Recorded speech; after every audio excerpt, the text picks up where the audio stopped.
The webinar will begin shortly. Please remain on the line.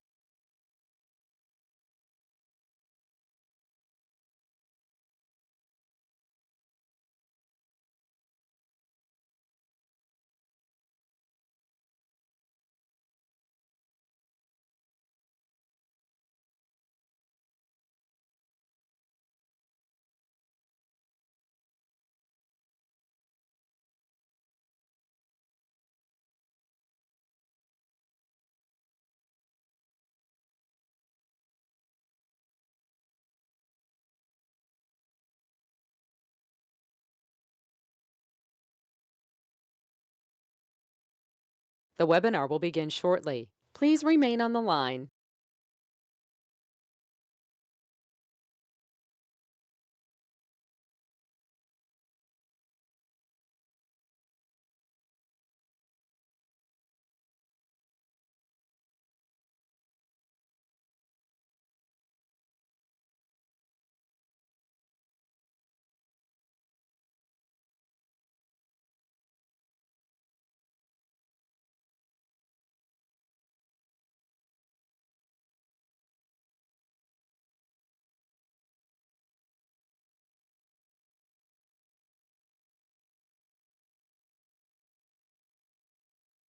The webinar will begin shortly. Please remain on the line.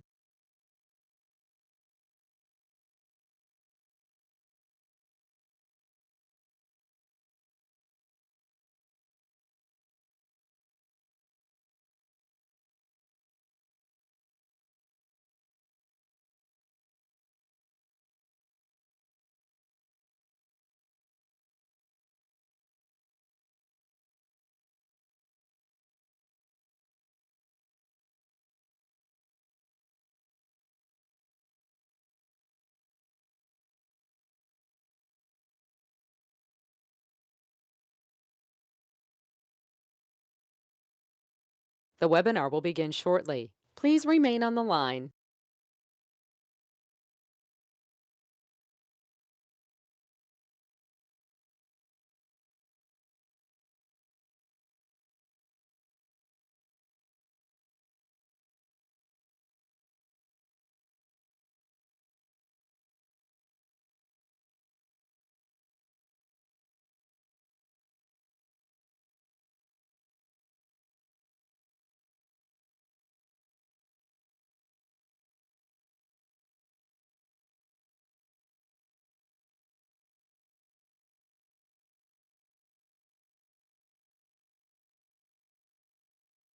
The webinar will begin shortly. Please remain on the line.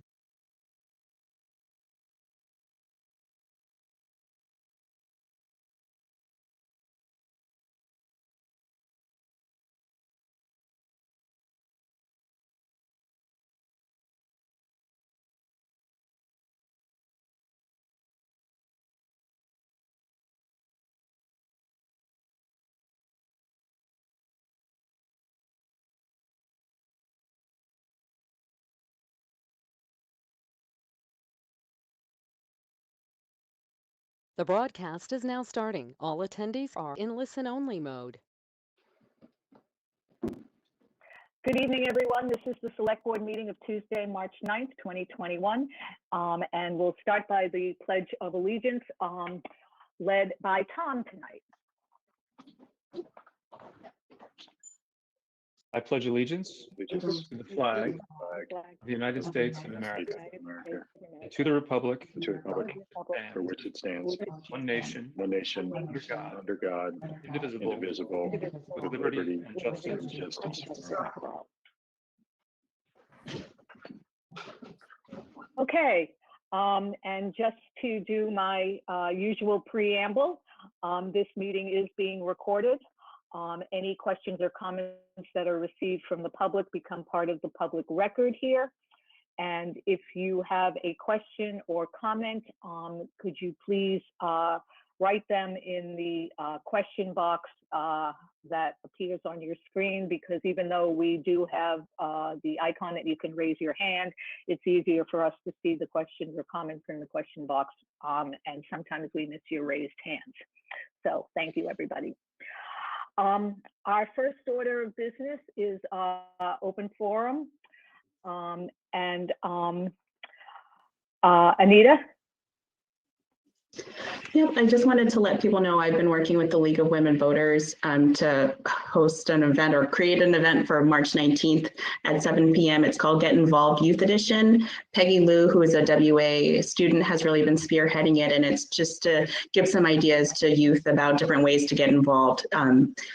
If you're not of voting age yet, if you wanted to learn more about how to be involved in a campaign or find out more information about like sources for data and stuff like that. So it's a virtual meeting and more to come on that. Thank you. That sounds terrific. And thank the league as well.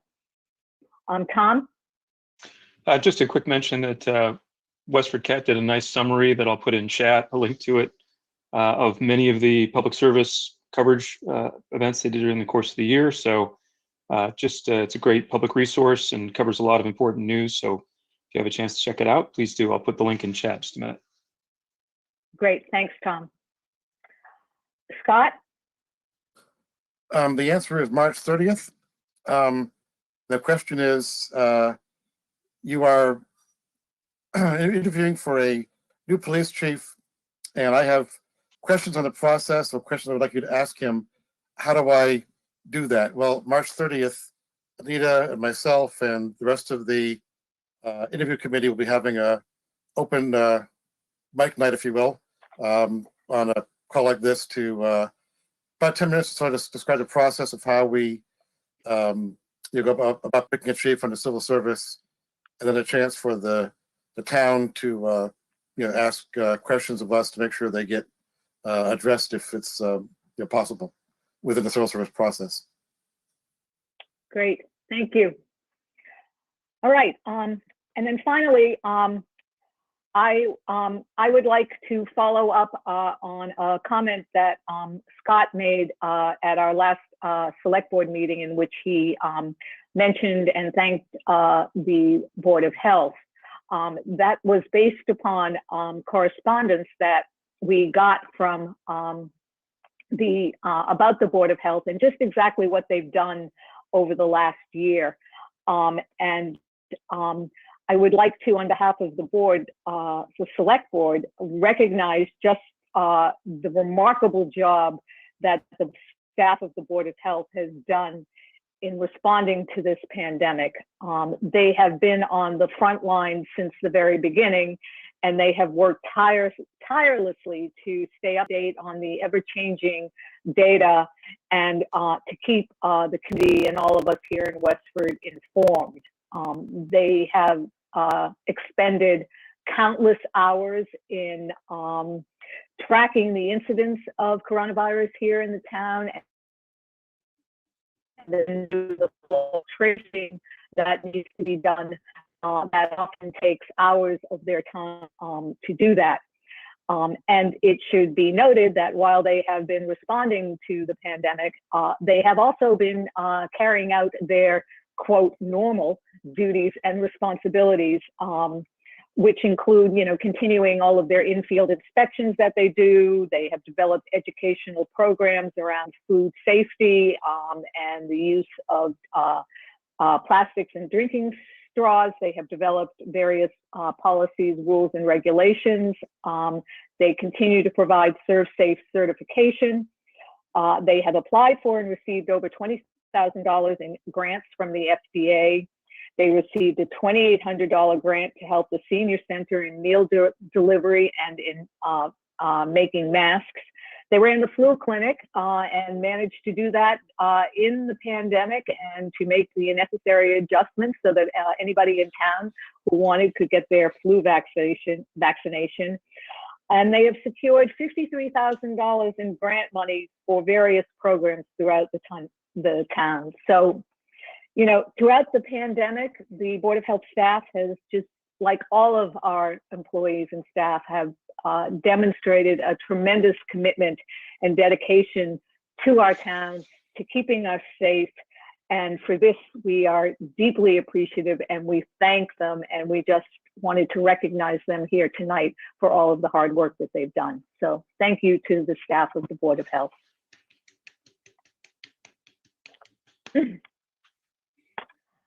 All right. Moving right along, we have and it is 7:05, so we have a public hearing to request to approve a new general law, chapter 140, section 858, 140, section 58, class 2 used auto dealer's license for Westford Coalition LLC. I need a motion to waive reading of the public hearing. So moved. Second. Second. All those in favor, Scott, Aye. Mark, Yes. Tom, Aye. Anita? Aye. Aye. Okay, so we have an application for a class 2 used auto dealer's license, and I believe, wait a minute, why do we have Jim Duane here? I find Jim. Jim, but I don't are you starting a new business, Jim? I feel better. I'm pretty important, Andrea. I'm pretty important. You clearly are. Sorry about that. Not a problem. The applicant is Scott Varney, who I believe is out there. Masquerading as Jim. Masquerading as Jim, right? Also known as. You hear me? I'm here. Okay. Scott, do you just want to briefly tell us what you're proposing for your business? Yeah, sure. We're thank you very much for your time, by the way. But yeah, we're proposing just an additional license, just an additional income stream for us to help us with obviously what's been going on. We've cleaned up the property a lot. There was a used car license here before. We're not looking to be a used car dealer with a lot of vehicles. Trust me. We just want to display 1 to 5. That's all. That's all we'd like to do. We need it for our business. Some of the parts and vehicles we need to buy. We need a class 2 license. It cuts out the middleman for me. So it just works for us. I don't know if you guys have any questions about it, but. Okay. I think we do have a few questions. Mark? Yeah, so Scott, thanks. And it's being someone who travels down Route 40 almost daily, I do recognize and appreciate the cleanup that's gone on in the property. So thank you very much. The only thing I concern myself with really is the number, is how the cars will be displayed as for used cars. So I recognize it's your desire is 1 to 5. I'm just wondering what the license allows. So I don't know if Patty's. You guys set that limit. I don't know. The previous one was 5 cars on display. Okay, so I had it before, but as you know, you saw the plates before. It's nothing like that anymore. yeah, no, it's a million times better. So if it's up to us, then, because I didn't see that in any of the materials, then if you're okay with no more than 5, I'd be completely in favor of that. And that's all we're looking for. Yep. Okay. Thank you. Thanks. Any other questions or comments? I know that we did have a comment from Jeff Morissette, our Director of Land Use Planning, who indicated that if we are inclined to approve this tonight, that we condition our approval on any zoning conditions that may or may not need to be applied. And Scott, I don't know whether there are any zoning issues or whether there are any permits that you have to apply through the planning board. But that was Jeff's request. And obviously, if there are, you are going to have to go to the planning board or the permitting department to get whatever might be necessary. Well, just to offer a little information on that, I am working with Henry and Jeff right now with that because of, okay. Mark, you made a comment about what it used to look like. We're in the middle of redoing the parking lot, counting the parking spots that are supposed to be here, the green space that's supposed to be here. We're bringing it back up to where it was supposed to be when it was originally built, because the previous owner was an absentee and nothing was happening. As you could see, it was inmates were running the asylum here, and it was very, very messy. So now that I own it, I'm here for, for good, and it's my reputation. I definitely want to keep it clean. But I am talking to Henry. Henry can fill you guys in too. We've got a whole new parking plan that I, invested the money, had the survey done. That's all done. He's got the plan. He just asked me yesterday for a little bit more plan because I want the green space for the plan added to it. So my surveyor is working on that.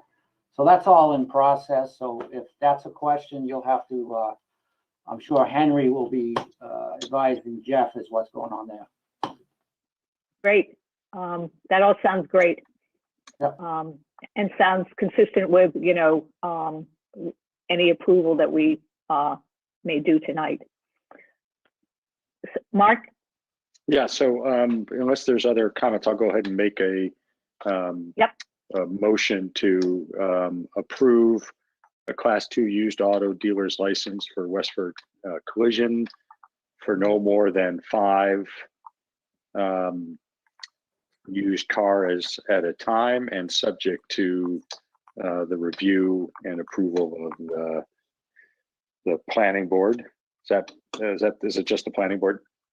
Probably the building commissioner and the land use director, I would say, or planning board. Okay, those as well, please. Okay. Is there a second? Second. Okay. All those in favor, Scott? Aye. Mark? Yes. Tom? Aye. Anita? Aye. Aye. Thank you, Scott. Good luck. Yes, you very thank you, much. Scott. Thank you, guys. I appreciate your time. Thanks. Motion to close the public hearing.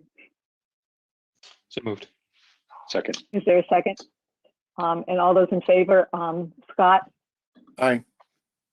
Mark? Yes. Tom? Aye. Anita? Aye. Aye. Okay. Our 7:10 p.m. Item is the consent agenda. And we have a request for a street road closure for Easter Sunday outdoor sunrise service. The applicant is David Welsh, and the location is beginning at the intersection of Church Street and Broadway Street to the intersection of Church Street and School Lane. The date is Sunday, April 4th, 2021, from 6 a.m. to 9 a.m. And then we have a request to use the town common and bandstand again for an Easter sunrise service. The applicant is the First Parish Church United. The date is Sunday, April 4th, 2021, and the time is 7 a.m. to 8:30 a.m. Is there a motion to approve? Jody? Wait a minute, Jody has something. I just want to mention, just for the public and for the board, that you already granted approval to the Cornerstone Congregational Church to have their Easter service, but that's 9 a.m. to 12:30. So this request is from 7 a.m. till 8:30.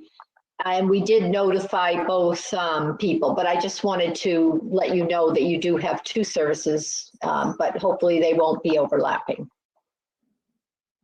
Actually, I would Okay, make thank you. subject to public safety comments. Second. All those in favor, Anita? Aye. Mark? Yes. Tom? Aye. Scott? Aye. Aye. Okay.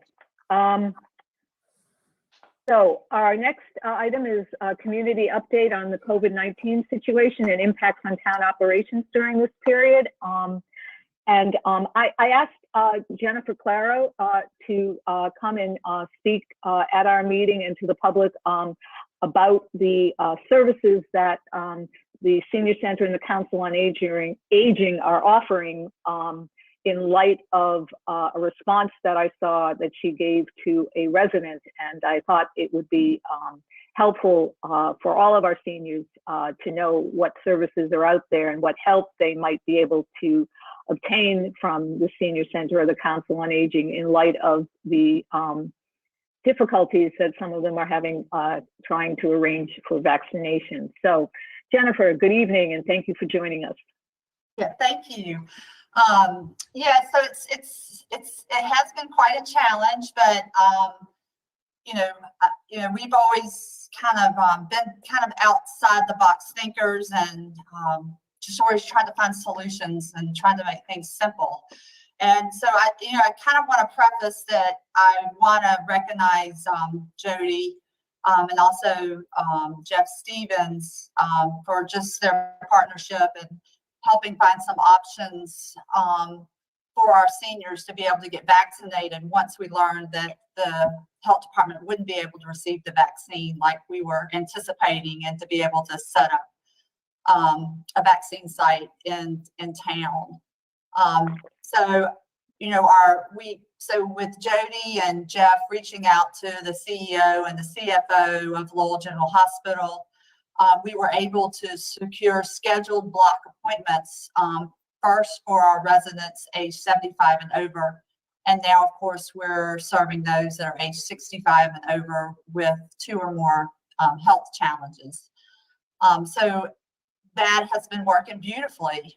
We are transporting residents through our COA vans, ensuring their safety. We're doing a morning run, and we're also doing an afternoon run. And basically, Lowell General has asked us to have a chaperone available to be with our residents as they're being vaccinated. They're being vaccinated pretty much all at one time. So we pretty much get our first group there at 9:30 in the morning, and they're done by 10 o'clock or 10:05.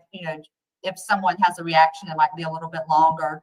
And again, we're picking people up at their homes, taking them to the vaccine site, having a staff member or a volunteer.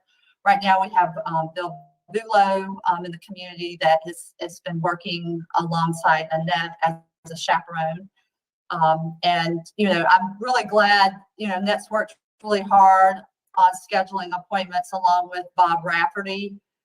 They've just done an amazing job. I have to, want to recognize their efforts because this has been a long process. It has been a challenging process, and everybody just keeps going. So, I just again want to recognize the collaboration between the town manager's office and the Board of Health and Lowell General Hospital, because the comments that Bill and Annette get to hear, as well as Bob, the phone calls and just the chatter on the van on the way back, people are just so grateful, so appreciative. And, we even have had people on the van that have never ridden the van. They're like, oh, wow, this is great. So, we're really excited because, it's also providing another transportation option for people that might get in a situation where they might not be able to drive. So today we were on the phone with Lowell General Hospital, again, trying to book some scheduled block appointments. Right now, we're waiting to hear next week on what their vaccine availability will be. But at the same time, we're working closely with the Westford Housing Authority as well as the Chelmsford Housing Authority and their efforts to get residents and housing vaccinated as well. So we have a possible option to be able to get some additional residents that don't live in housing vaccinated through their housing clinic. So Jeff and I will be speaking tomorrow morning to discuss that. We just found that out in the last 25 minutes, so we're real excited. So, a lot of hard work is being done through the Cameron Senior Center, through the Board of Health, through the town manager's office, so many departments. And, I even was just thinking today, we were able to, when the pandemic started, we were getting calls for people in town of all ages that were experiencing financial hardship. And I remember reaching out to Jody and to Jesse and to Dan to see if, we could establish an emergency COVID relief fund.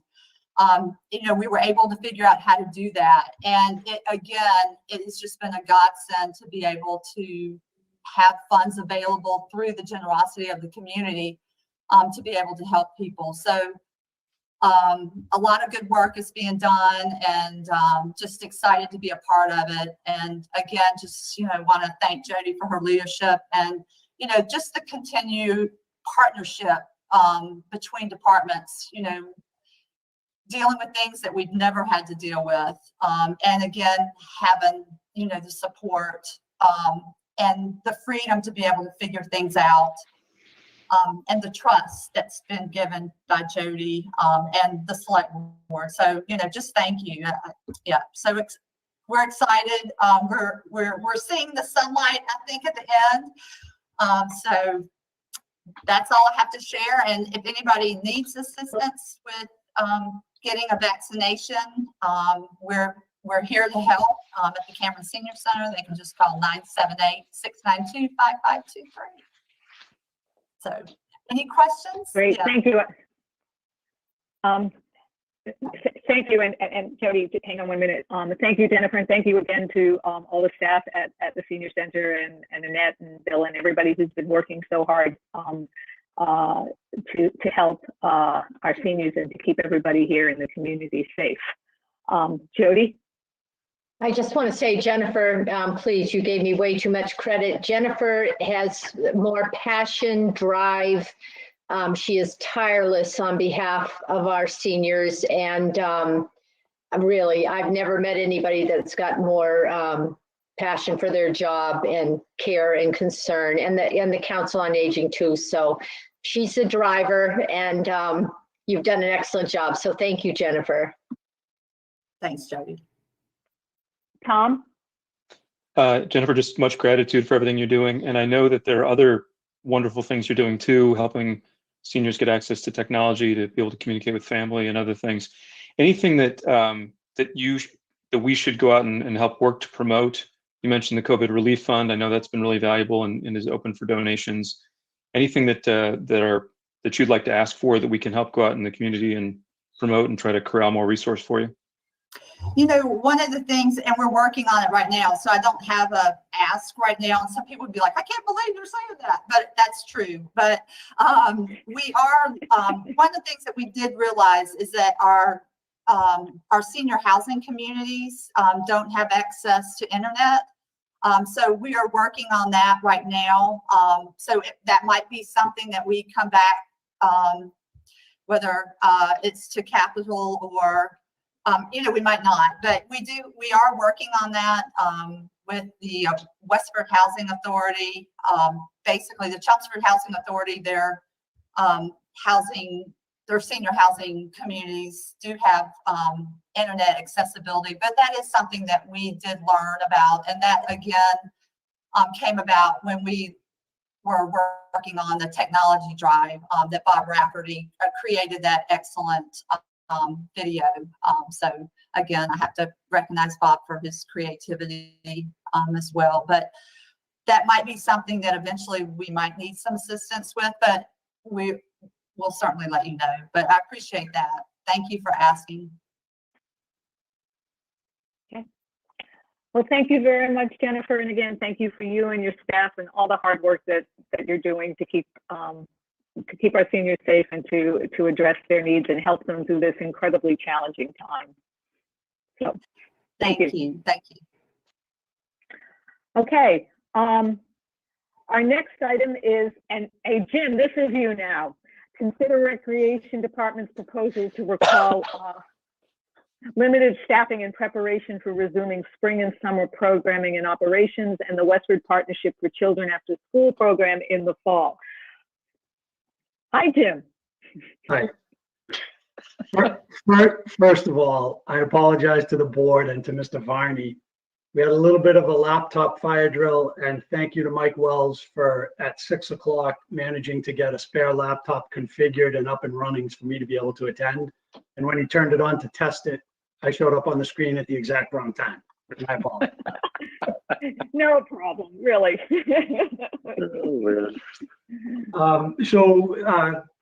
Here we are. We're hopefully starting to see the corner of the COVID situation, and it's a corner that will turn and trend towards a much more positive group gathering, participation, recreation program, and operations just town-wide. So, when we talked about the impact that COVID brought to us, we're all well aware of how it impacted recreation and group gatherings. It decimated our programs. It absolutely destroyed the revenue. And, many thanks to the board and to the town's leadership for the opportunity to continue to do what we've done, even on a limited basis, to try to meet the needs of the community, as well as prepare for the upcoming anticipated needs.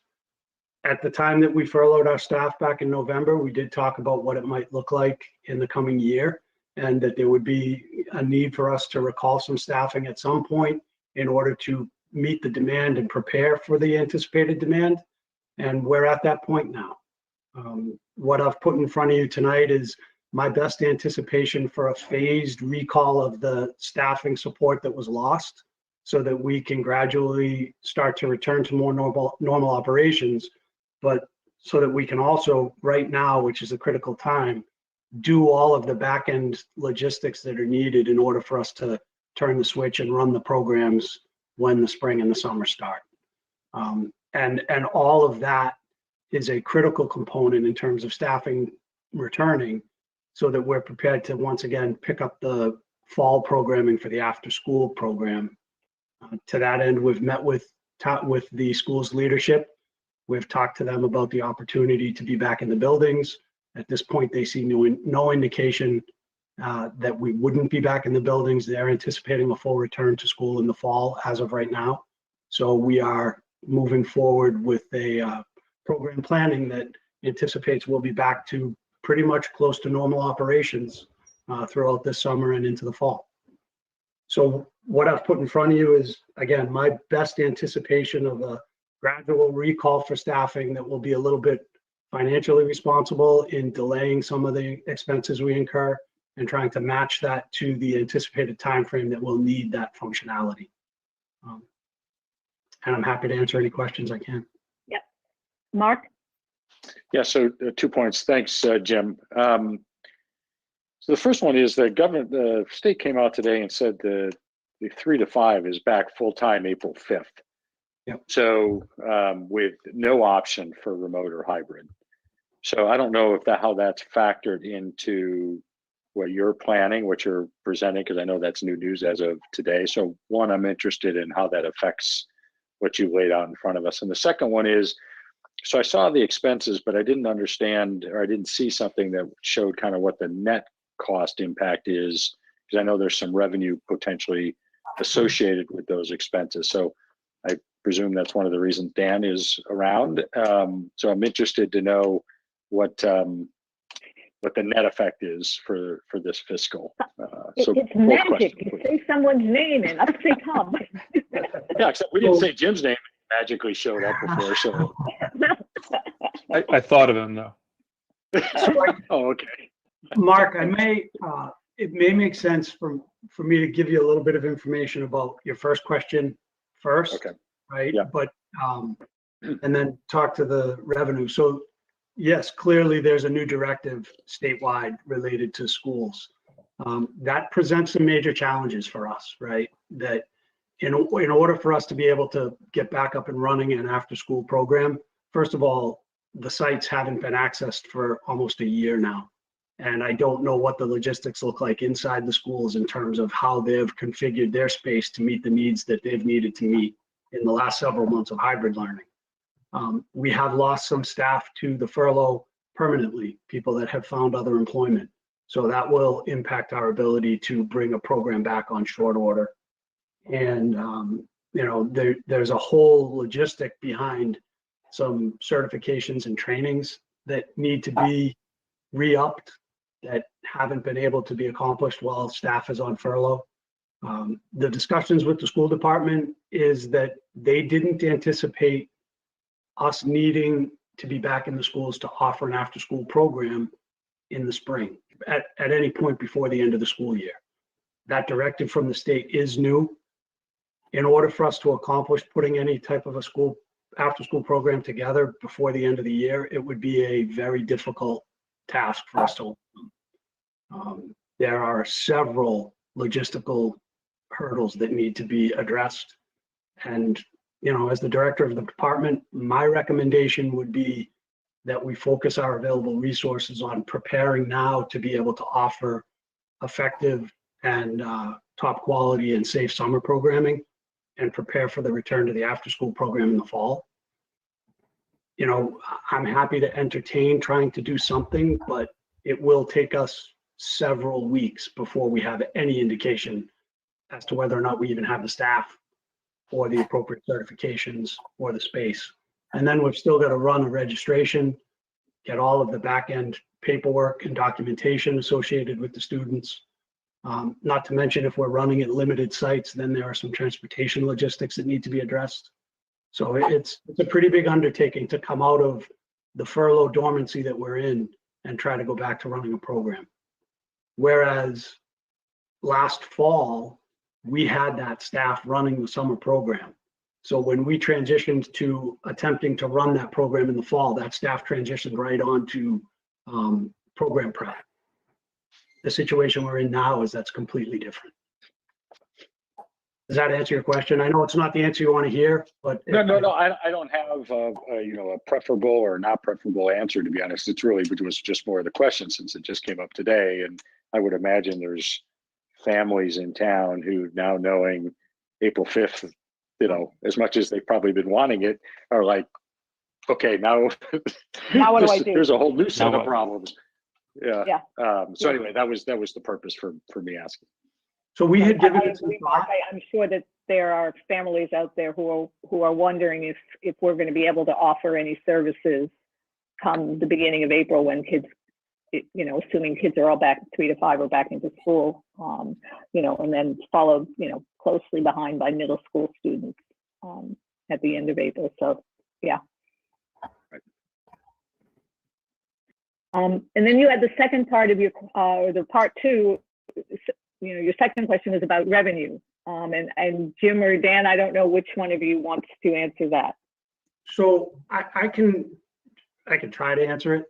Dan probably has a much better grasp, but clearly revenue is a projection, right? We don't know what to expect. However, when you look at a normal year, so a pre-COVID, starting right about now and leading into the beginning of the next fiscal year, we have earned up to as much as, you know, $120,000, $130,000 in program revenue during these next few months. Leading into the COVID year, it was probably closer, I think, to $30,000 or $40,000. But again, that's, you know, that the fiscal year kind of splits the program year.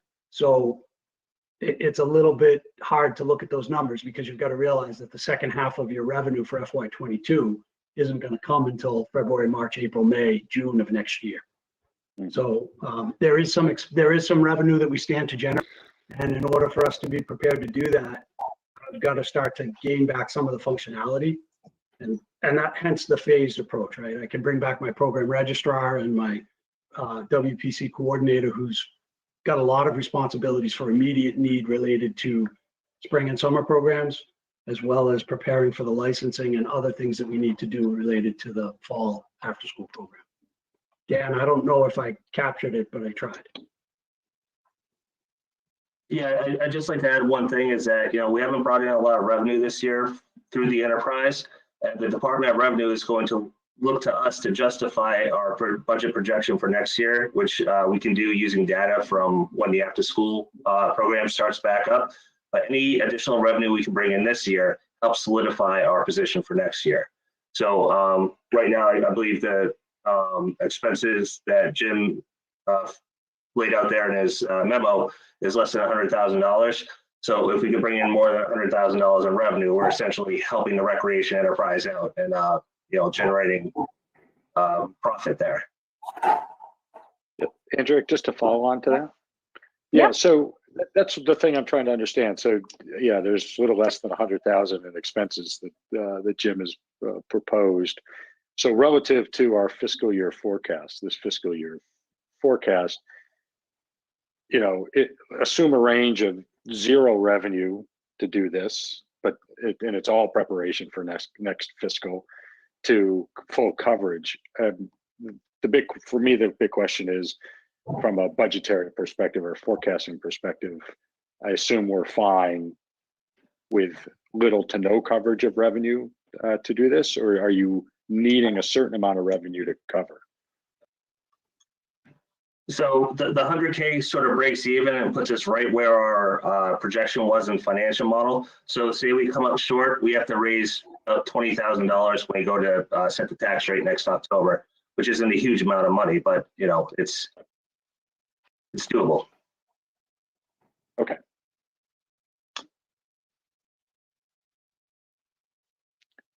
Jody's got a hand up. Jody? Yeah, I mean, I think Yeah, I saw. I would like to maybe regroup, Jim. I mean, we talked last week, and I think the schools had expressed that they didn't feel there was a need for this, but you know, maybe there's a way to kind of ease in slowly with a small program. So maybe we could regroup, Jim, and see what options we might have. Not full-fledged across the board program, but maybe something smaller, you know. So maybe we could talk about that. I'd be happy to, absolutely. No problem. Anita? Just a clarifying question for Jody, when what you were just saying, where the schools were saying they wouldn't need it, was that for the spring or? So, okay, I guess my only concern about that, or just to share, but you guys probably remember this anyways, the slow startup, I feel like, is what prevented attendance or sign up for the program in the first place, because at that point, by April, if people have to go back to school, they're going to figure out their after school care at that point, right? So if Jim does move forward with another program, that's fine and smaller in scale, but there is potentially that risk of, you know, not having the sign up because people have already figured out their plans for that April 5th start. Yeah, Yeah, go ahead, Jody. I think that's why I'd like to talk to Jim a little more about this and you know, see if there's some way we can put feelers out to see what interest might be, as we did in the fall, and it was not much. But you know, we're here to serve the public, so I'd like to regroup with him about this. Scott? Yeah, I guess I'm with Jody on that, because as we've learned, we've all made accommodations for, well, my kids are out of school, but you know, those with kids in school have made accommodations to meet schedules. And now, you know, it's good to get them back full time, but we've now changed everyone's schedules with about 3 weeks of planning. So to the degree that we can, you know, create, especially for, you know, essential workers, if you're in the medical profession or similar, you can't work from home. You have to be there. We have to have some kind of accommodations if we can for those impacted. Tom, I saw you had your hand up. Yeah, just echoing Jody and Scott. I know there's a lot of constraints, very, very difficult problem, but anything we can do to understand what the needs of parents and families are with this big school change would be helpful. Even if we came back and said there is a real need, we're not able to provide it because of licensing. I think it still would help us understand what the community is going through. Okay. So do we need, Jody and or Jim, do you need us to take any action tonight? Yeah, you're nodding your head, Jody. Jody on the action that. Perhaps you could expand upon that. Yeah, I think we're looking for you to approve the plan he has before you and understand that if we're going to go beyond that plan, we will come back and explain that to you. But this is him getting ramped back up, getting people back, and hopefully getting us back to normal. Okay. That makes sense. I can make a motion to approve the plan as presented. And is there a second? Okay. And all those in favor, Anita? Aye. Mark? Yes. Tom? Aye. Pat? Aye. Aye. Okay. Thank you, Jim, and thanks for putting this together. And if there, are some changes, and if there's additional programming you might be offering, then just come back and, we'll put you back on the agenda. I appreciate the time. I appreciate the continued support, and I don't think there are too many people more than myself that are looking forward to a more normal spring and summer. Let's keep our fingers crossed and continue to see this trend go in the right direction. So thank you all. Absolutely. Thanks. Absolutely. Thanks so much.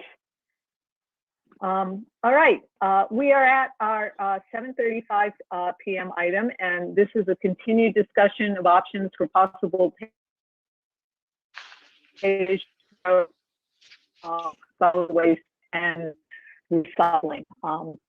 So if you, I'm sure you all do remember, we asked Jody to come back to us before we talk about trash at a budget meeting to present some possible short-term options to us about how we might manage our solid waste and recycling. So Jody, I'm going to turn it over to you to walk us through what you, and I know you've talked with, you've been in talks with, a host of other interested parties and department heads. So if you'd like to walk us through what some of the options are, go right ahead. Yes, I'm going to let Eric take the lead on this, and we've had a lot of assistance, but I think Eric's going to make this presentation. Okay. Thank you. So tonight we're going to go over the pay-as-you-throw options for discussion. I will go relatively fast for the sake of time, and I might skip over some things, just not read them verbatim. But so first of all, sorry, Eric, I just wanted to interrupt you. I understand the time constraint, but also recognize that, the public is also watching, so, they need to understand too. So don't go too quickly. Absolutely. You tell me if you want me to slow down, I will slow down at any point. So, Okay. Why consider pay-as-you-throw? Some basic ideas here are environmental sustainability and climate change, economic stability and equity. So when we think about environmental sustainability on a basic premise, these pay-as-you-throw programs do reduce solid waste in cities and towns, and it's been shown across the Commonwealth and across the nation. So as far as climate change, obviously reducing solid waste consumption does have a positive impact on greenhouse gas emissions. So that's one component that's worth considering. As far as economic stability, an obvious here is it has the opportunity to provide revenue to the town to offset existing operating budgets that continue to increase every year. And last but not least, equity. So in terms of in a basic premise, it's a fair process of implementing a program that's similar to electric or water utility where you pay for what you use. So just some fun facts from the Mass DEP. So out of 352 cities and towns in Massachusetts, 153 have some sort of pay-as-you-throw system in place. And that's 59 with curbside collection programs and 94 with drop-off programs, which I'll show in the next map here. So this is a map of the state, and by color, you can see the different type of pay-as-you-throw programs throughout the whole Commonwealth. This is an illustration that shows how much the average household throws out in Massachusetts by town. As you'll see, Westford is this orange color. So we definitely have some room for improvement in terms of our communities out to the west, especially. So at the local level, we have approximately 8,000 towns or homes that we collect solid waste and recycling from. We have the weekly solid waste collection with Acme and bi-weekly recycling through waste management. So right now, the town has a solid waste barrel limit of 3 barrels or 105 gallons, and we have no limit on recycling. So just for the sake of numbers, we totaled up the proposed solid waste and recycling budgets for FY22 and divided it out by the number of households, and it comes out to be roughly $272 per household per year. So worth mentioning some other efforts that we have in town to help reduce solid waste. We do hold different events such as electronics disposal, We had the single-use ban restriction at town meeting, the citizens petition article, and there are private businesses taking measures as well. This is one of Dan's famous charts that he likes to make. This shows our expenses over the last approximately 14 years.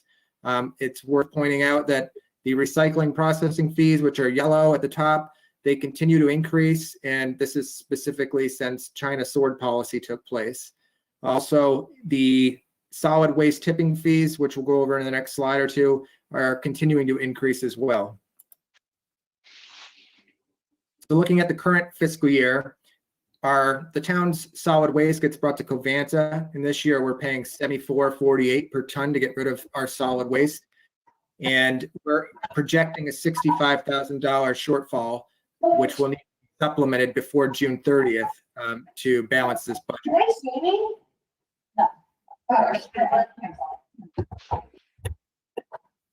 I'm not sure where that's coming from.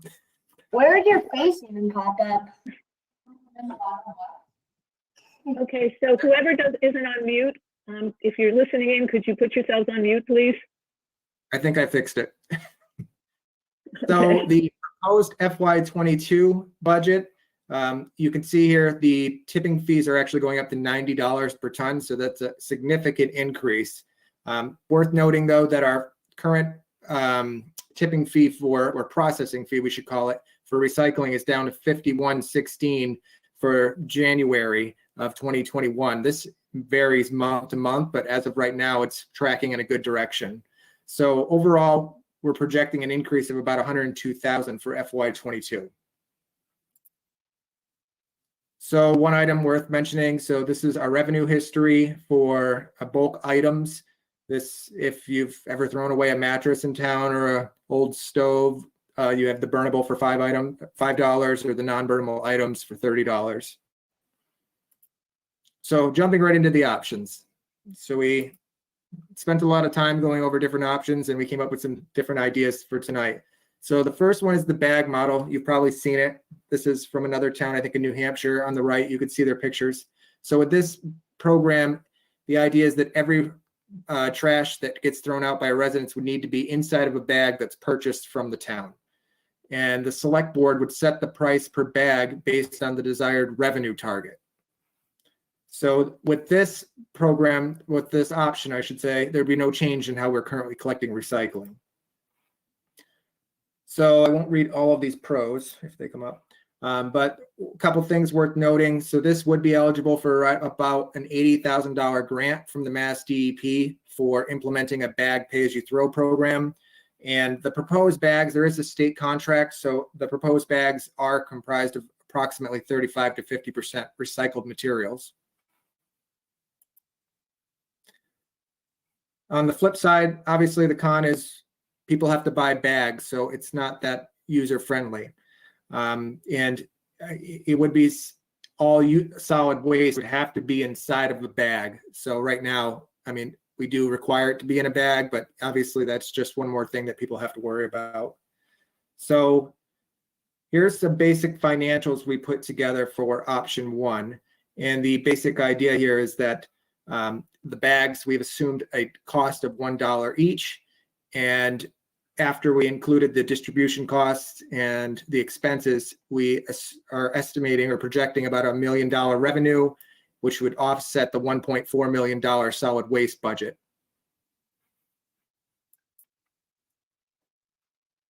Option two would be a standardized barrels. This is a program that the Mass DEP has been supporting for several years. Under this program, we would provide residents with one 35-gallon toter for solid waste and potentially one 64-gallon for recycling. It would be up to the town whether we want to do both or not. There are separate grants available for each. So anything that would not fit in a 35-gallon would go into an overflow bag, which the town would sell separately, similar to a bulk sticker. This just gives you a comparison of different barrel sizes. Just if you've never seen a 35-gallon toter in comparison, we have a lot of these 65-gallon ones going around town, so you've likely seen one or you might even own one. That's Eric after his COVID-15. Yes, thank you, Jody. So the pros of the standardized toters are, as I mentioned, we'd be eligible for essentially 2 grants, totaling roughly $460,000 for the rollout of the different receptacles for solid waste and recycling, and it would be $240,000 if we did just solid waste. This is the #1 recommended model by the Mass DEP, but every town does it a little differently. One caveat to that is that wouldn't cover the full cost of the actual toters. So we'd actually have to have an appropriation of roughly $105,000 based on our estimates to actually roll these out to all the residents in town. So looking at the financials we put together for option 2, the premise here is that residents would be provided the 35-gallon toter for solid waste, and they would not have to pay anything other than what was beyond that needs to be in the overflow bags. So with this analysis, the revenue after expenses of roughly $187,000, which would supplement the $1.4 million budget. And last but not least, option 3, this would be a 35-gallon barrel requirement with overflow bags and or an annual sticker. So this one's a little bit different because essentially we would be just requiring residents to use a 35-gallon barrel of their choice. A lot of homes already have them, but there is a large percentage of homes that do not. They have larger. So we would require the purchase of overflow bags for anything beyond that first 35, or we would allow an annual sticker for somebody to have a 35-gallon barrel in addition to the first one. So some pros to this, obviously, residents will be allowed to use their existing barrels. We may receive some revenue to offset the solid waste budget, and we would be able to handle the sale of the stickers in the town clerk's office. So we would do that with our own internal resources. So this program or this option would not unfortunately be eligible for any Mass DEP funding. So just one of the cons to consider. And as far as there are some locations in town where it might be difficult to administer, where there are shared driveways or multiple homes. If you've driven through your neighborhood on collection day, we've likely seen there are some locations where there's many toters in one location. And out of revenue projections, this is less than the other options.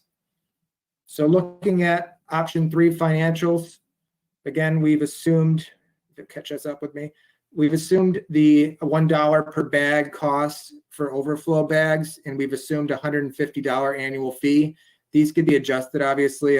We have these in a spreadsheet. If the select board would like to look at these at a different time, we could share them. So, forgot to read off the total. Sorry about that. So the total revenue after expenses for option 3 is $182,000, which would supplement the $1.4 million solid waste budget.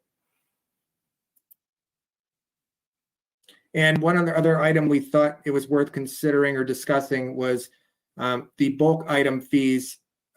We've been recommended by the Mass DEP for several years to increase the fee from $5 to $10. So the annual revenue that we currently bring is about $18,000. So obviously, if we increase that, it would essentially double the revenue we would think. But the con to this would be potential increase for illegal dumping. And I probably was over 5 to 7 minutes, Jody. I'm sorry.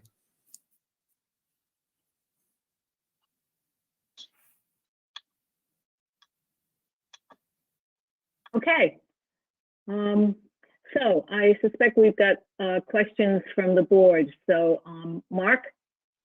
Yeah, so first of all, thank you guys so much for pulling this all together. I think it's very helpful conversationally and provide some options. And, personally for tonight, I don't have a decision. I need to go through, the rest of the budget process and kind of understand the puts and the takes of where everybody is, but it does provide lots of food for thought.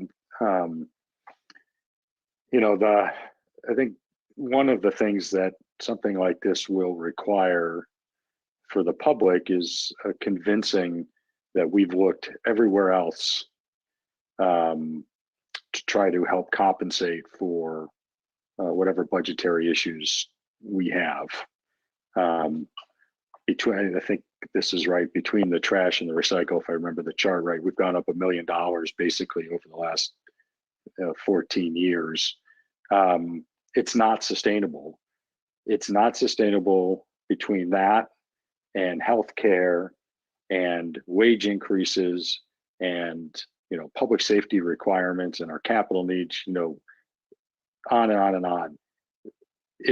These far outpace the Prop 2.5 revenue requirements that go on. So things have to give.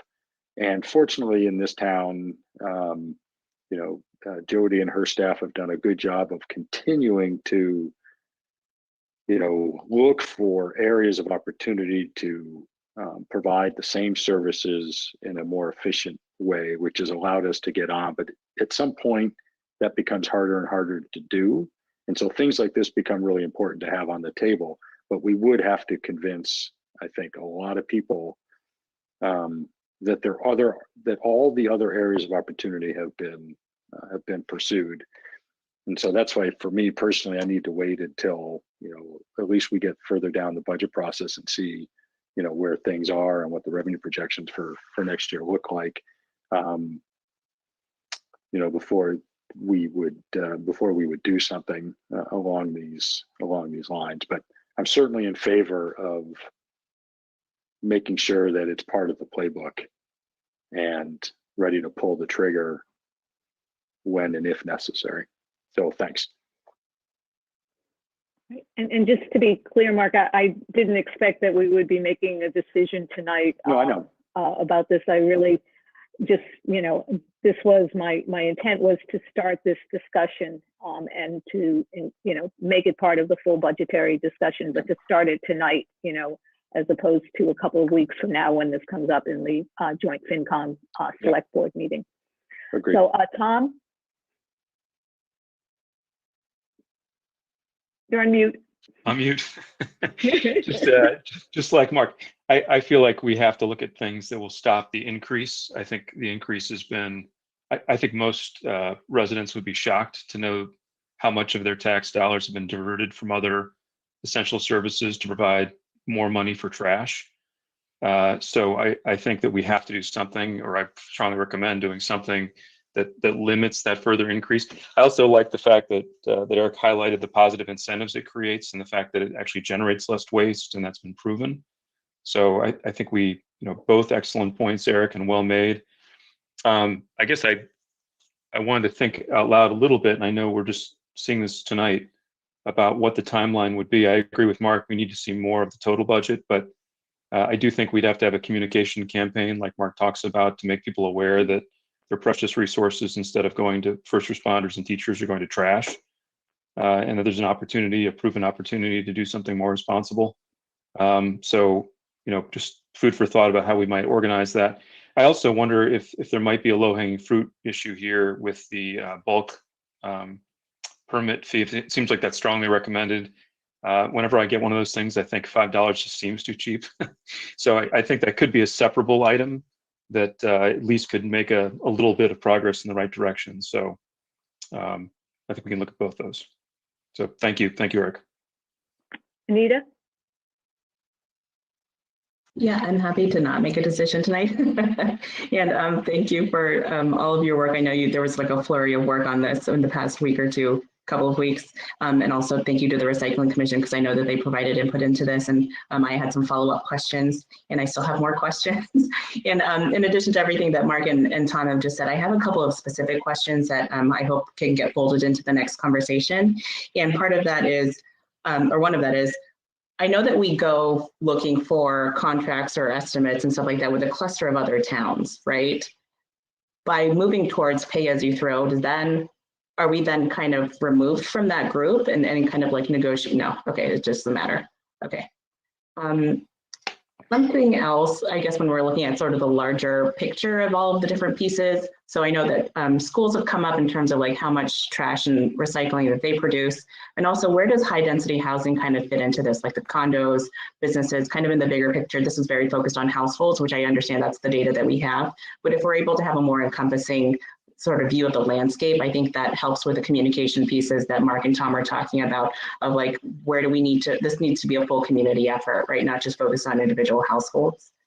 And something else I wanted to know, of the grants that we're eligible for, are the DEP grants annual grants that we can apply for every year? Like particularly, I was thinking about the bags, right? That might be I wonder if that's an annual grant that we could apply for. Like the barrels might not be, okay, go ahead, Eric.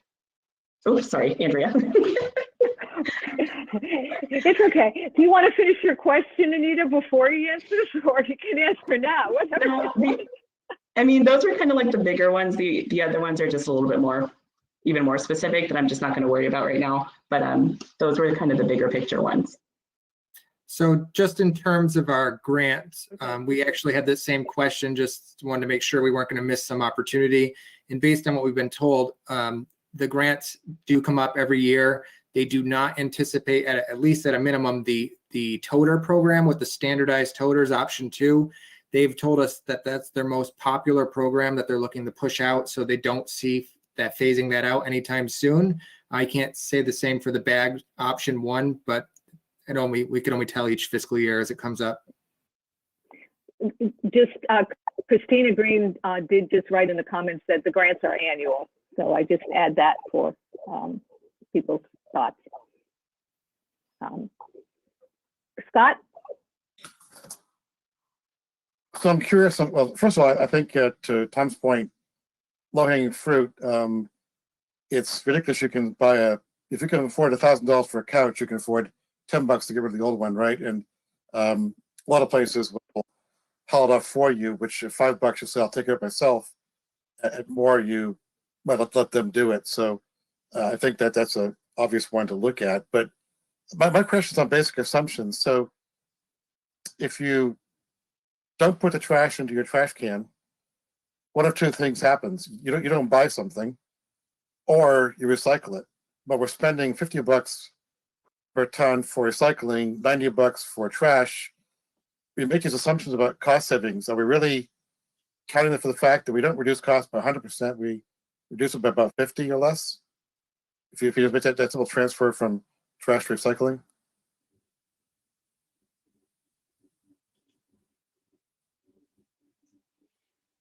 Eric? I'll just say the idea too, besides just trying to get more solid waste recycled, the basic premise is also perhaps people think twice about what they buy, and perhaps that would have an impact as well based on the studies we've read. Right, but I mean, from the standpoint of budget, we're going to need to have more recycling space and less trash. You can only reduce the trash so much. I mean, I asked that question 2 weeks ago. I know that's still being researched by our recycling commission. How low, can you go? What is the, sort of benchmark level of trash per household? But if you really swap, so say you reduce it by, I don't know, 10, 20%, for the most part, you're still going to swap from a trash to a recycling. I'm just kind of curious what our real net savings there is for the town. Yeah, we certainly would have to track that on an annual basis. There's definitely studies from other towns. Mark's catching flies. There's definitely a lot of studies out there, other communities that have done this. So we could certainly share that data, but every program is a little different in each town. So it's hard to always compare apples to apples. I guess my other last point would be that, with the decision for stormwater, we've spent a year and a half educating the town on that need, and still, I think, didn't quite get to everybody. It seems like this is a change that's even more encompassing because it's a change of behavior, not just a change in revenue or expense to the household. So we're kind of a little late in the budget game for this year to be doing it, but it's worth exercise. I just think we're a little bit close to time to be discussing it now.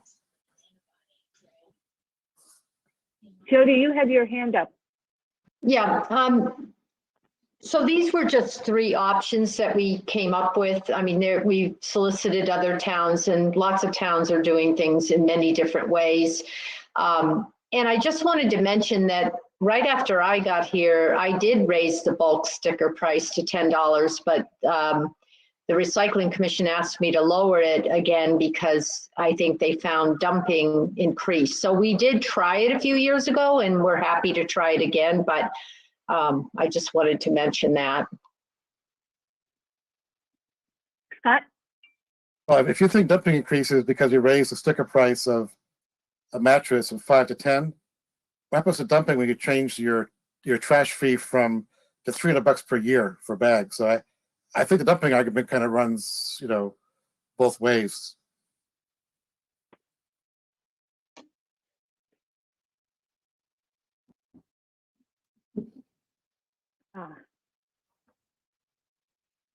Okay, you all just froze on my screen for a minute.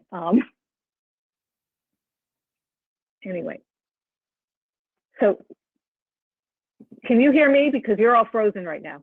Yes. Okay. All right. Oh, now you unfroze. Thank you for somebody talking. I guess that did it. I don't know. A couple of points. I think it would be interesting, I know it's not apples to apples, Eric, but it would certainly be interesting to see sort of how some other communities have fared when they have implemented some of these programs, and, either what cost savings they've incurred or trash, savings or reduction that they've seen. So I think that would be a useful exercise to go through.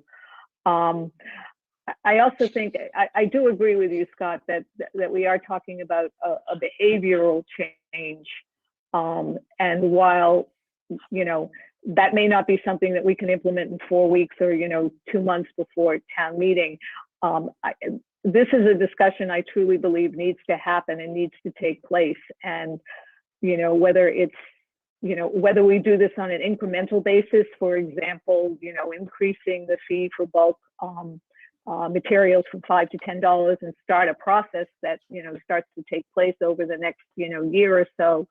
I think that's something we need to talk about, and we really do need to start thinking about it, because I mean it isn't sustainable, as everybody has mentioned and as we all know. And I think that it's certainly up to us to get that message out to folks in the community, for them to have that understanding as well.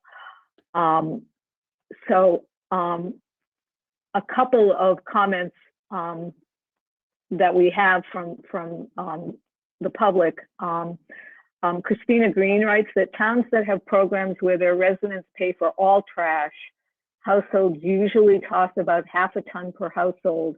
Westford is closer to 1 ton per household.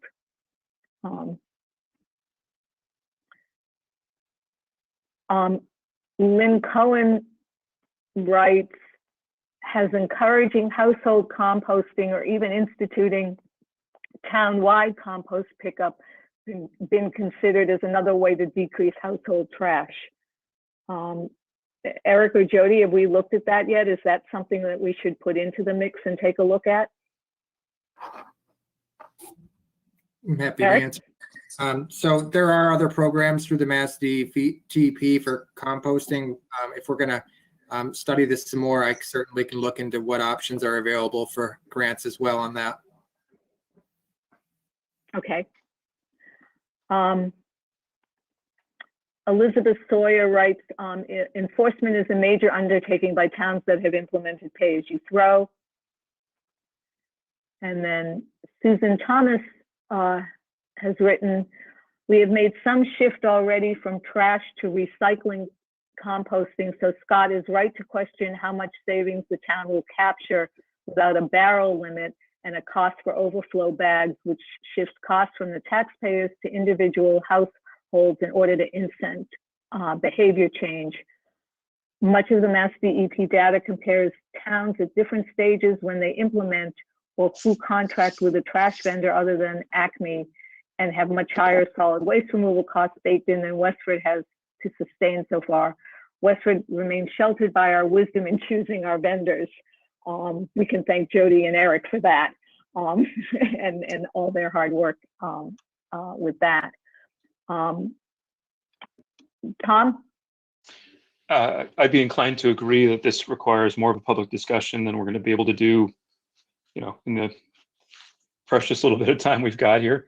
But I do hope we can keep the discussion going, like you've mentioned, Andrea, in a structured way. So I wonder if we might invite Eric to come back in a couple meetings with answers to some of these great questions that have come up tonight, looking at other communities in terms of actual savings, looking at what implementation timelines have been in other towns that have done this, what public education they've done, just to sort of not go through the same slides again, but maybe if there are additional slides that come out of that investigation, or open to other ideas for keeping the conversation going, but just hope we can have a little bit of structure to it.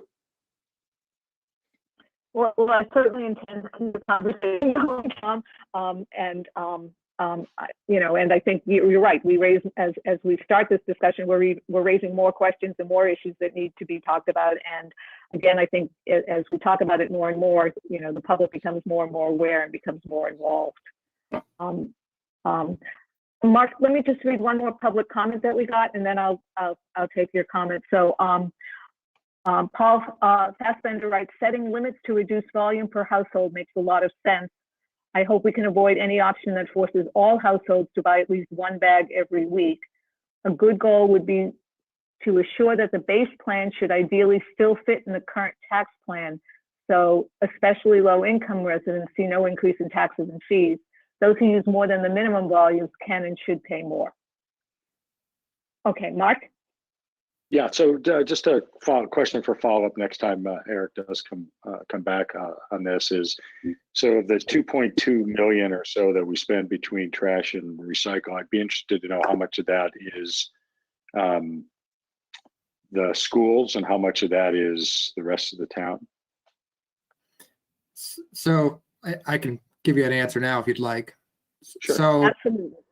Our tonnage is actually collected and combined, so it's not broken out by location. So we could come up with an estimate based on their schedule for their dumpster locations and sizes, but an exact measurement would be pretty difficult to do.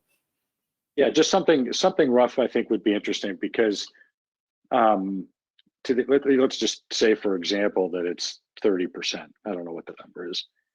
I think that 30% is going to require a different set of actions than the 70%. And so, kind of coming back to this, what is the possible savings or net savings that we would come up with? I think it's two separate sets of activities that would have to go on. So anyway, just if even a rough estimate or a range, I think would be useful information. Okay. Okay, thanks. Okay. I don't see any more questions from the public or comments from the public. I think that this is just a really good beginning discussion. And as I said, I think it's a discussion that we in the town need to have, and that I certainly plan on continuing over the next weeks and months, as we try to come to some consensus or some plan of action with respect to trash and recycling, because we just can't sustain the continued enormous increase in costs that we're incurring over the years. So as I said, to be continued. Jody and Eric, I know you've got some questions and some further homework and follow up to do. So I actually will wait to hear back from you folks as to when you have that information and when you're ready to come back and present to us, as opposed to just, setting a date and a time for you tonight. Jody? Yeah, I think it's going to be at least a few meetings, because Eric is having a baby and he does have some time off, and I definitely need him as part of this. So I would say maybe late April we could come back. That's fine. Mm-hmm. Okay. That sounds good. I mean, I don't understand why Eric can't work on this while, he's off having a baby. I mean, he'll be up at night anyway, so. I have to say, We must be the only town in America where two men are having babies in the same 30-day period. It's an amazing feat, I must say. The COVID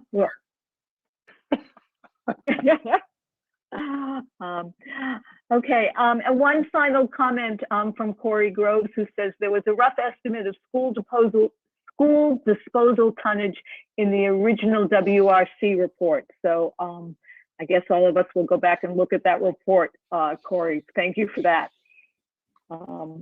Okay, Jody and Eric and everybody else, Dan and everybody else who helped you put this presentation together, thank you very much. I know a lot of work has gone into this and a lot of hours have been spent over the last 2 weeks.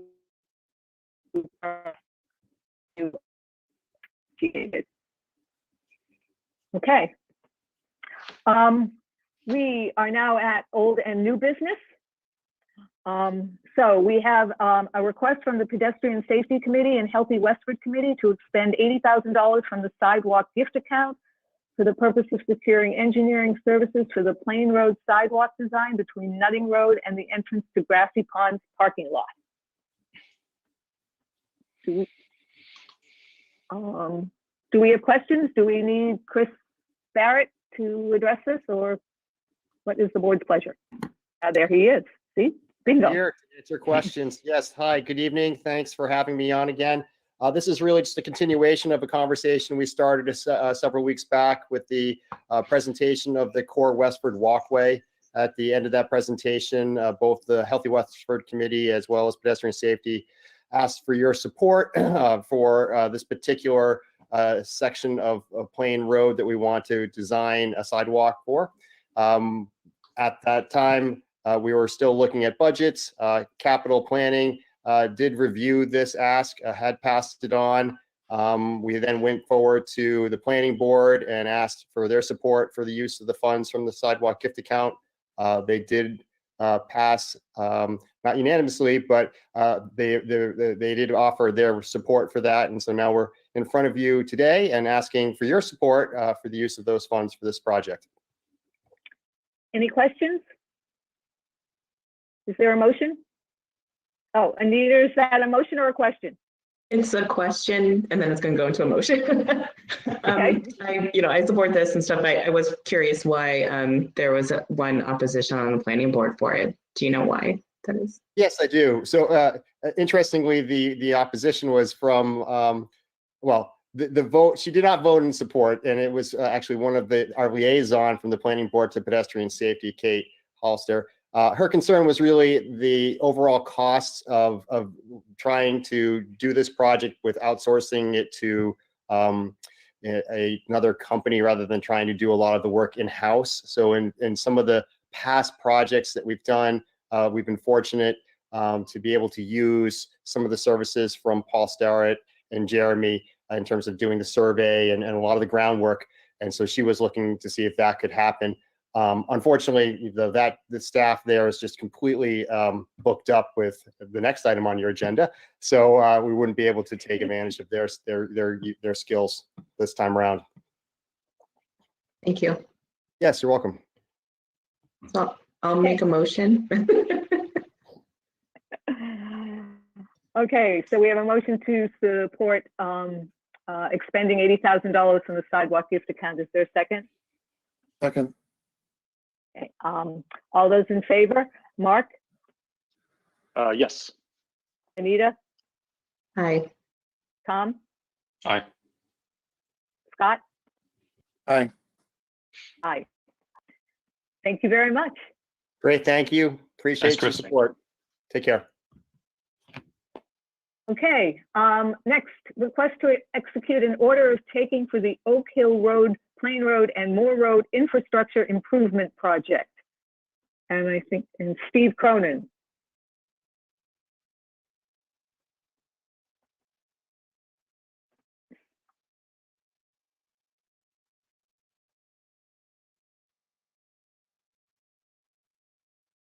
Is Steve out there? I thought I saw him. There, oh, he was there. Wait. Is that Jim Duane again? That's right. Hi, sorry about that. Yes, so before you tonight, you have a request to execute an order of taking for the Oak Hill Road, Plain Road, and Moore Road Water, Stormwater, and Transportation Infrastructure Improvement Project. Yeah, it's a bit of a mouthful. So on February 17th, we opened construction bids for the project. We do have a bid within our authorized project budget, which we're going to be asking you to award tonight later on in the meeting. But in order to proceed with construction, we need to secure 55 temporary and permanent easements. We've sent those offer letters to the impacted property owners. You know, we've heard back from pretty much all of them. We received 6 property donations, which is fantastic. But based on that, we created the order of taking, which is the formal mechanism by which the board acquires those easements. So if the board authorizes that tonight, it's our intent to file that at the registry on Friday. And then we will send the necessary documents and notice of takings to the property owners early next week. Okay. Any questions? Jody? Yeah, Steve, did you find out if they need to be original signatures? I did, yes. Because it's going to be recorded, they do need to be original signatures, so we can't do it virtually. You know, we're happy to accommodate the board. We can make the order taking available at town hall, or we can reach out to each of the board members directly and bring it to you for signature. But as I said, we do need to do that prior to Friday so that we can get it recorded on time. Okay. All right. Any questions? Okay, seeing none, is there a motion? So moved. Is there a second? Second. All those in favor, Mark? Yes. Anita? Aye. Tom? Aye. Scott? Aye. Aye. And I guess, why don't we, offline, folks can arrange whether they can go to town hall to sign the order, or they would like it delivered to, hand delivered to their house. Yeah, we'll reach out tomorrow morning and make arrangements with everyone. Okay, great. Thanks so much. And you know what? As long as you're here, Steve, why don't we take the contracts that Steve's here for out of order so that he doesn't have to hang around, and we can let him go enjoy the rest of his evening. I think that is the CC construction for the Oak Hill Road, Plain Road, and Moore Road infrastructure improvement project in the amount of $6,685,720.98 for Trumbull Construction Inc. for the Town Farm Water Storage Tank Rehab Project in the amount of $976,114.50. The Engineering Corps Inc. for construction phase services contract for the Oak Hill Road, Plain Road, and Moore Road Water, Stormwater, and Transportation Infrastructure Improvement Project in the amount of $287,580. So do folks have questions about those? Steve's spending a lot of money tonight, man. Yeah, really. We have a lot to do. Motion to Okay. Motion to approve.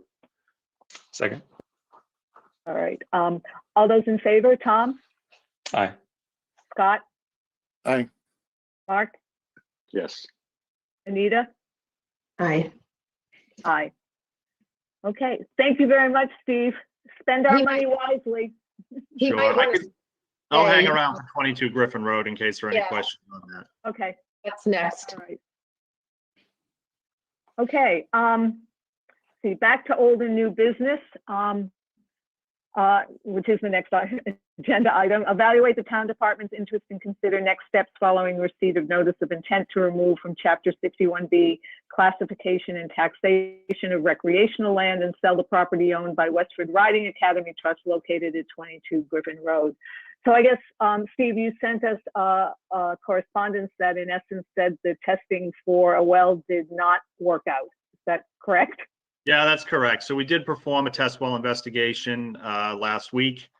Unfortunately, we did hit bedrock at about 20 feet in 4 of the wells that we tested. The 5th well, we found some nice gravel, but unfortunately hit some tilly material after. So it doesn't appear that we're going to be able to develop a drinking water source there. The Board of Water Commissioners did evaluate the property for the purposes of a water storage tank, but the cost of acquiring the property as well as development and other pieces of available property in Parker Village, really made it not worth pursuing the property any further. So the board voted, to relinquish any interest they had in it at this point in time.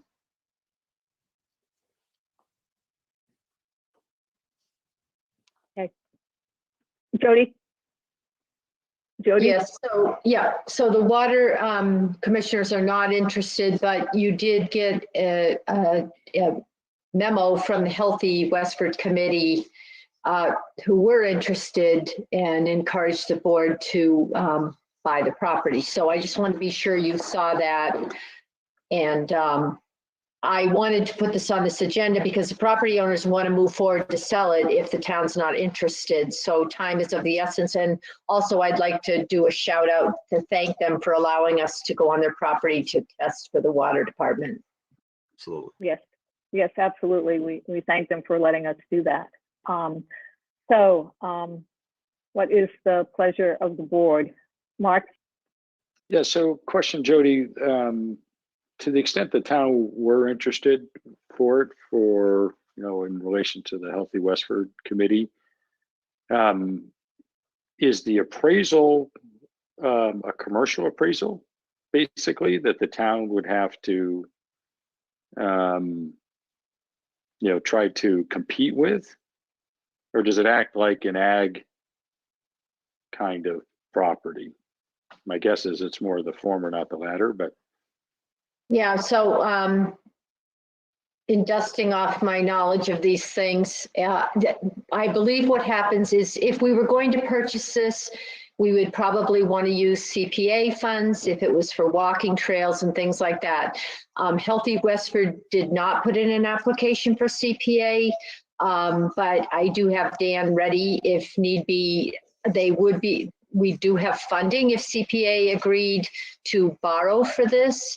But the process is that the town would have to get their own appraisal, and the CPA funds would have to meet the town's appraisal. So that's my recollection of the process. All right, and Andrew, if I can just. It's not appraised as our agriculture. It is appraised at the value of development. Yeah. Okay, sorry, Andrew, just as a follow on. So can somebody just summarize for me and maybe others, the size of the parcel again, roughly? I have this, it's in your packet there. Let's see, Steve, do you know off the top of your head the size? The price is 1.1 million. Yeah, I'm looking for it right now. I'm looking too. It's 13.63 acres. Okay. And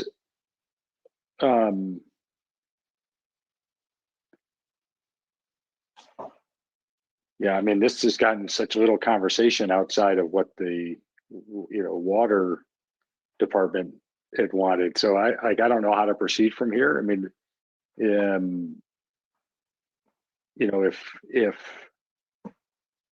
this is really a parcel that the town is interested in and the CPA funds might be made available for it because it would qualify, there's a lot to do. I mean, and usually, I mean, Jody, we sent notice out to all the departments, right? And usually what happens is that, departments who may be interested let us know and send us back, in correspondence saying, hey, yeah, we'd be really interested in this parcel for these reasons.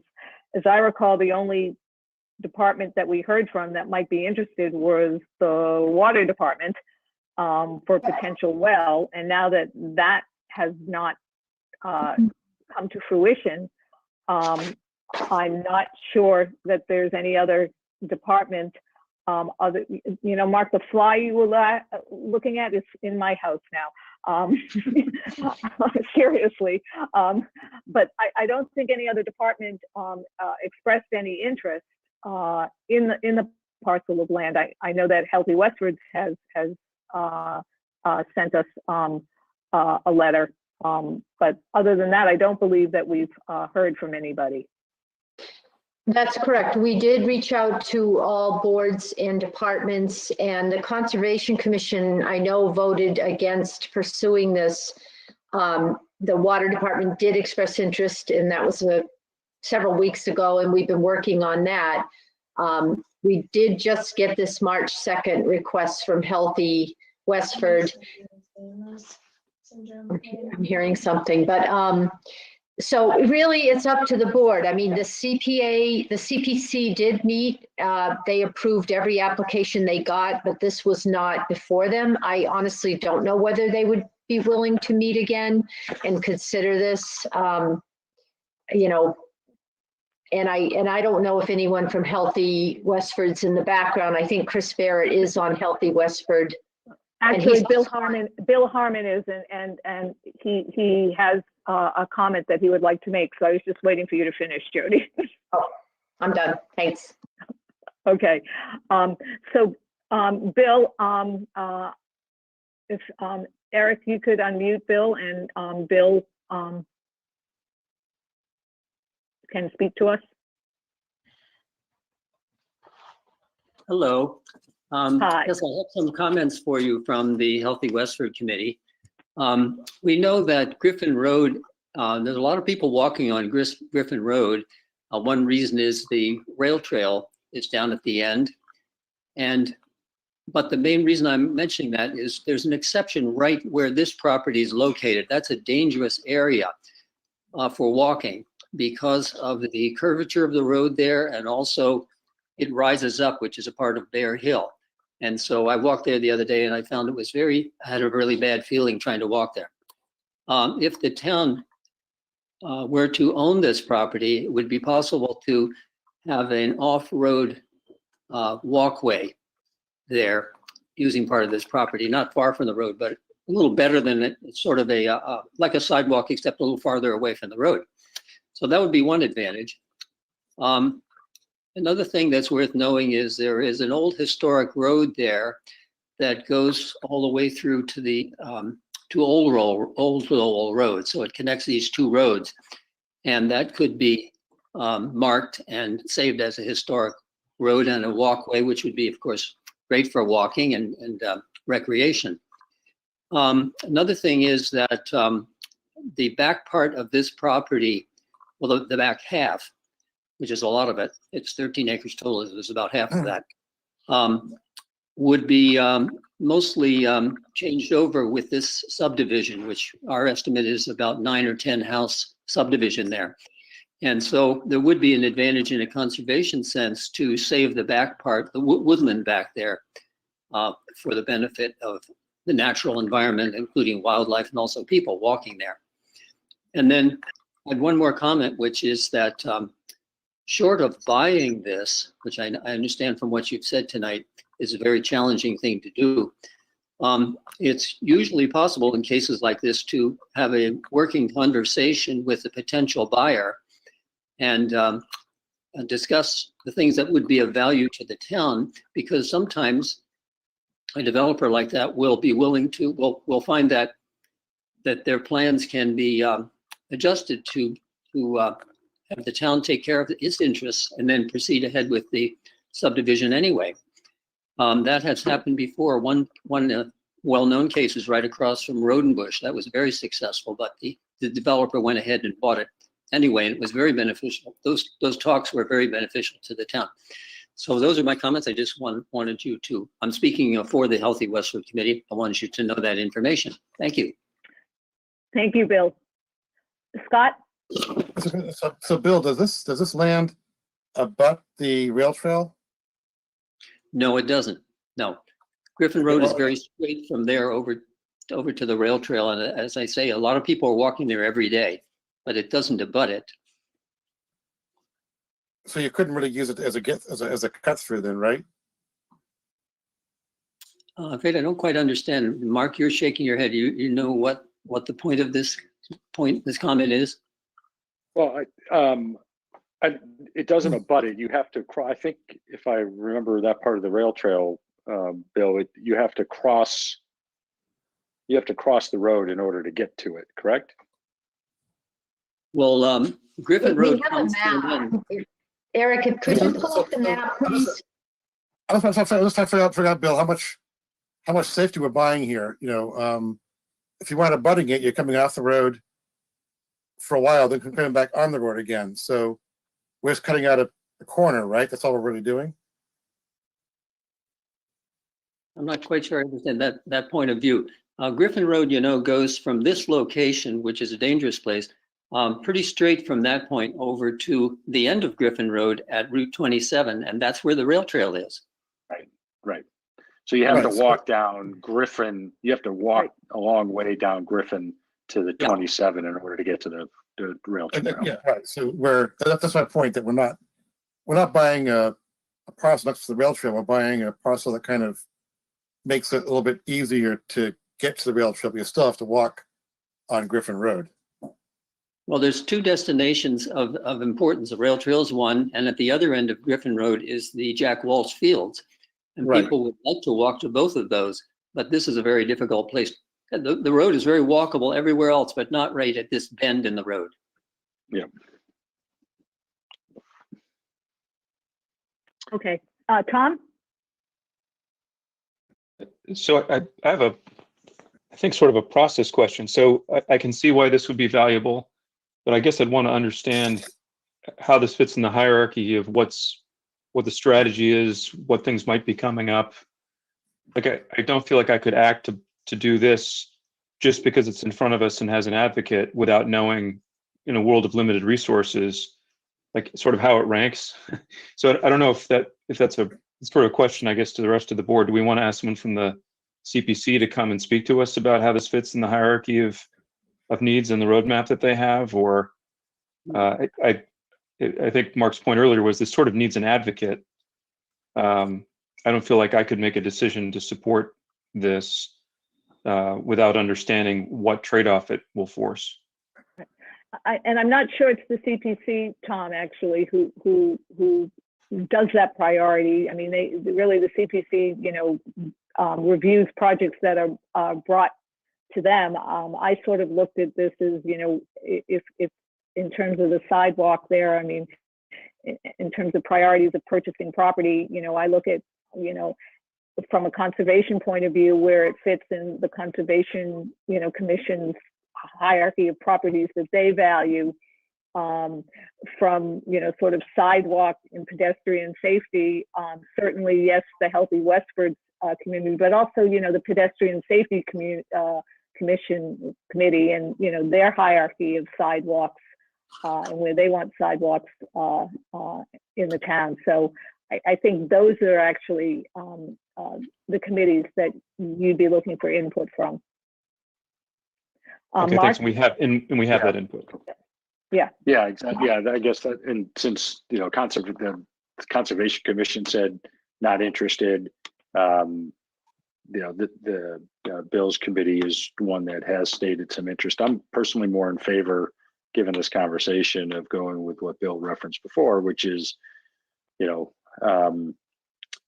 not moving forward on our end, but working with some potential developer to carve out some areas that might be beneficial to the town without having to go do the whole thing. I think, of course, there's no guarantee, but I think I'm more in favor of that at this point. Yeah. So let me, there are a few more comments that I just want to get through, and let me read those. Paul Fassbender writes, as previously discussed, the frontage on both Old Road and Griffin Road make this an ideal location for a public park. It would be great to have a village park in Parker Village.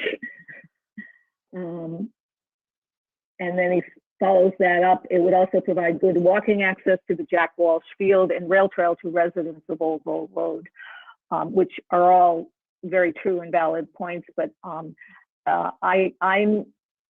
having served on the planning board, and following up on what Bill and Mark, you just said, I mean, there is certainly an opportunity to negotiate with any potential buyer or developer of this property in terms of, sidewalk in front of the property and improvements that help out the town. And that's certainly an opportunity that could be had with any developer or purchaser of the property.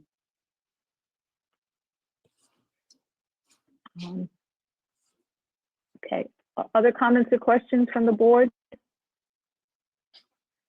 You might have Emily Taylor's hand up.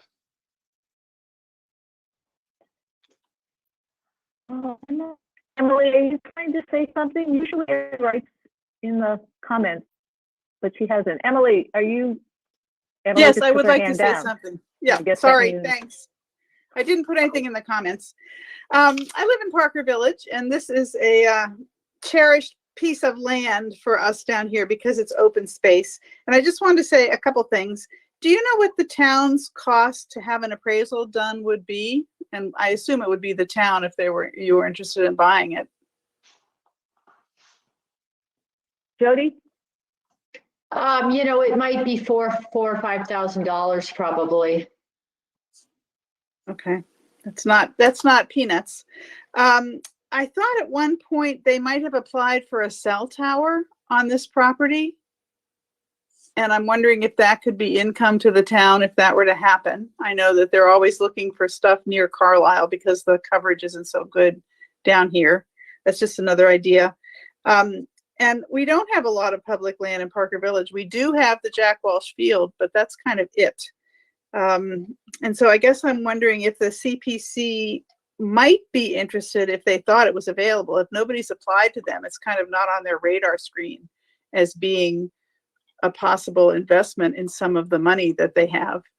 I don't think it's a lot of wetlands, so I think that's a good thing. And I also, I hate to see it go as another development because we're really getting a lot of those in this part of the world. Is there any affordable housing sense going on? And my last comment is this. I have a vision in my head, and I don't know how it will ever be made a reality, of some kind of retirement center home complex for people who are healthy, who want to stay in Westford, but might want some more communal living or maybe go into some kind of assisted category that would be provided in a large scale development, with not independent houses necessarily, but maybe a common dining room or something, some kind of, retirement center for healthy to not quite so healthy people. Obviously, we can't put a medical center on this land, but it would just be nice to stay in Westford and not have to move into a condo that is same as market price. So I'm just putting that out there for the future.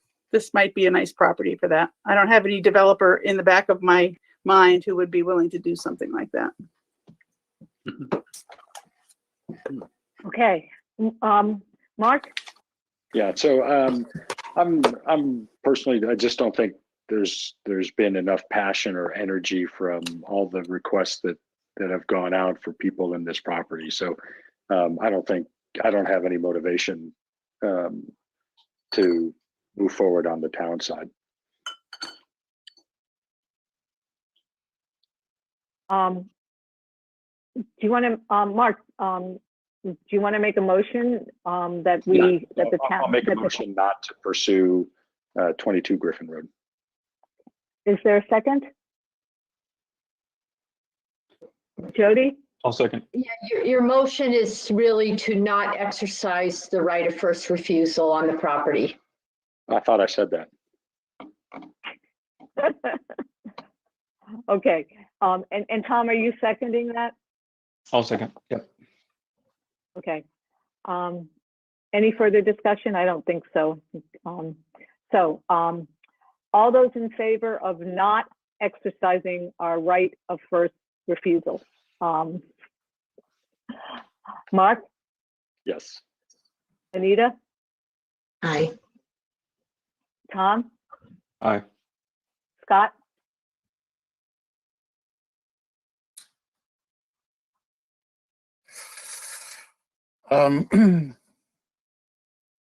No. and I vote aye. So it's 4 in favor of not exercising our right of first refusal and 1 opposed. But this should not fall off our radar screen in terms of if and when it's sold, and there is a developer in play that the planning board and the director of land use management attempt to negotiate with the developer.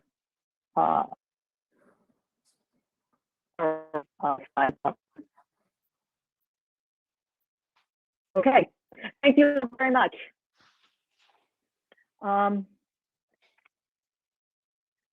Okay, our next item is to consider endorsing House Docket number 2792, an act relative to Chapter 181 of the Acts of 2020, relative to the town of Westford granting 2 additional licenses for the sale of all alcohol beverages to be drunk on the premises under General Law, Chapter 138, Section 12, at Westford Valley Marketplace, 160 to 174 Littleton Road, by striking 2020 after January 30th and replacing it with 2021. Jody, yeah, briefly just explain. Just briefly, these were the 2 liquor licenses that were approved by town meeting. COVID hit, the state legislature did not get to it swiftly. So we're just allowing the year for them to enter an agreement with a restaurant versus having it already have passed. So they just need the board to vote in favor, yeah. Second. Okay, all those in favor, Scott? Aye. Tom? Aye. Mark? Yes. Anita?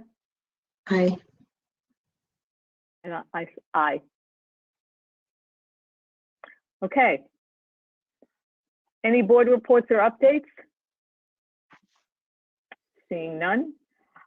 We have executive session minutes for release for February 25th, 2020, April 3rd, 2020, May 26th, 2020, July 14th, 2020, September 29th, 2020, and October 13th, 2020. Is there a motion to approve and release?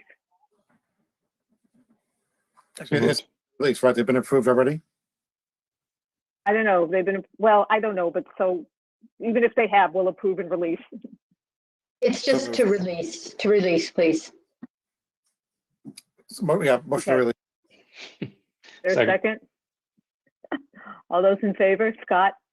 Aye. Tom? Aye. Mark? Yes. Anita? Aye. Aye. And then we have minutes from February 9th, 2021 and February 23rd, 2021 for approval and release. Is there a motion to approve and release those minutes?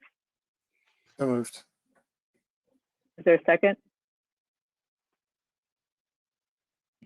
Second. Somebody? Okay. All those in favor? Scott? Aye. Tom? Aye. Mark? Yes. Anita? Aye. Aye. Okay, Jody, town manager's report. So the first item is to consider adopting a social media participation policy for board and committee members. As the board remembers, you did adopt one for town employees. This is worded differently, but it's really just to try to give some guidance to board and committees that decide to do Facebook pages, things like that. So Anita helped greatly with this, and council helped. So we're hoping it's something that you support. Any questions? Okay, And I do know that Anita spent a good amount of time on it. And so thank you, Anita. Appreciate it. And now you have a question about what you did. I just have a comment that I hope, as the public and stuff reviews it, it doesn't scare them or prevent them from wanting to serve on a town or committee, because I know that some people are rolling off at the end of June, which is the state fiscal year. So please, volunteer. We definitely need help. Great, thank you. Okay, is there a motion to approve? So moved. Is there a second? Second. Thank you. Okay, come on, guys. All those in favor? Anita? Aye. Mark? Yes. Tom? Aye. Scott? Aye. Aye. And just for the record, I was just kidding when I motioned and seconded, and Anita did do the second. I was just teasing.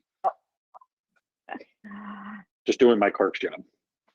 So now I would like to announce a grant awarded from the Executive Office of Public Safety and Security, Department of Fire Science, for the fiscal year 21 Student Awareness of Fire Education Grant Program in the amount of $5,281.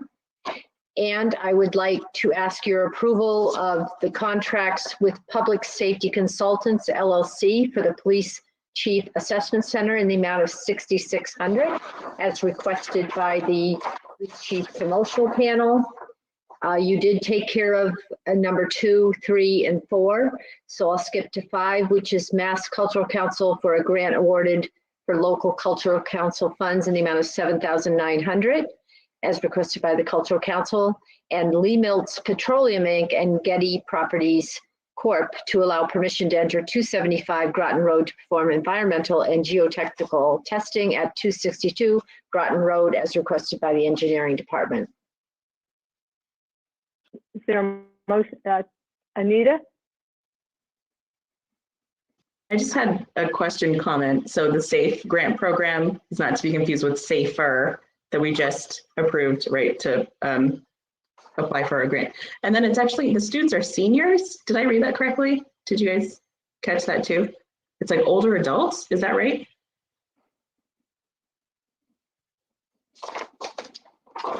Anyways, I just thought that was an interesting point. If I read it correctly. Okay. Hold on, stand by.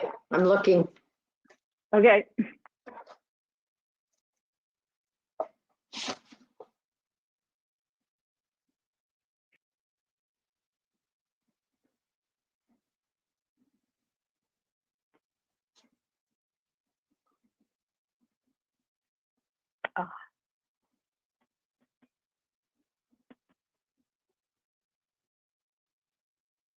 No, yeah, it's not very clear to me. It does talk about children and seniors, so it's not crystal clear to me. Okay, I was just curious. Thank you. I'm sorry. Yep. Okay. Scott, did you have your hand up? Did you have a question?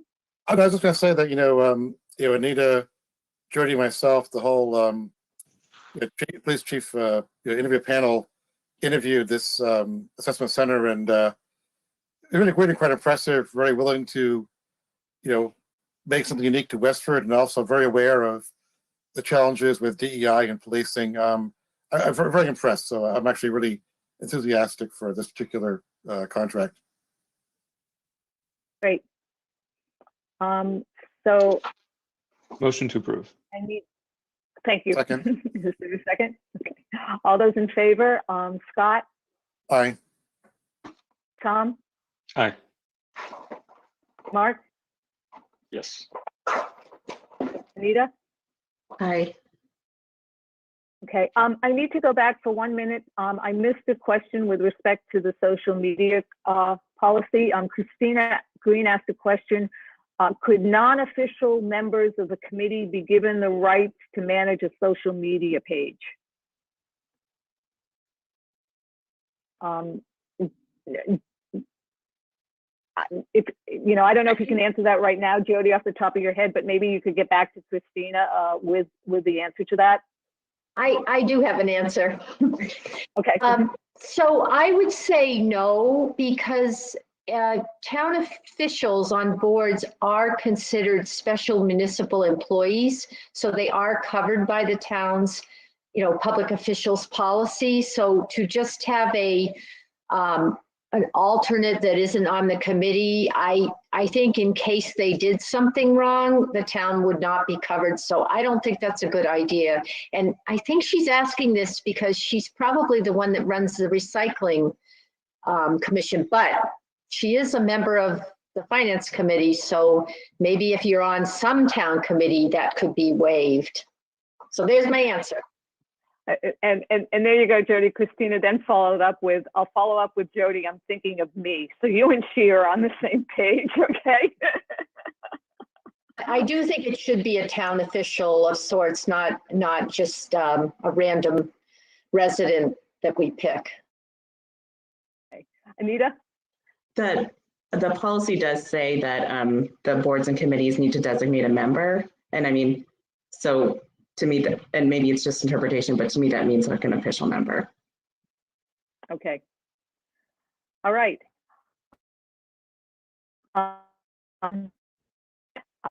We're at correspondence. Is there a motion to waive reading of correspondence? So moved. Is there a second? And we'll do this by hand. All those in favor? Okay. And with that, is there a motion to adjourn? Second. Is there a second? All those in favor? All right. Thank you all. Thank you, Westford. Good night, Westford. Everybody stay safe and be well. Bye. Bye.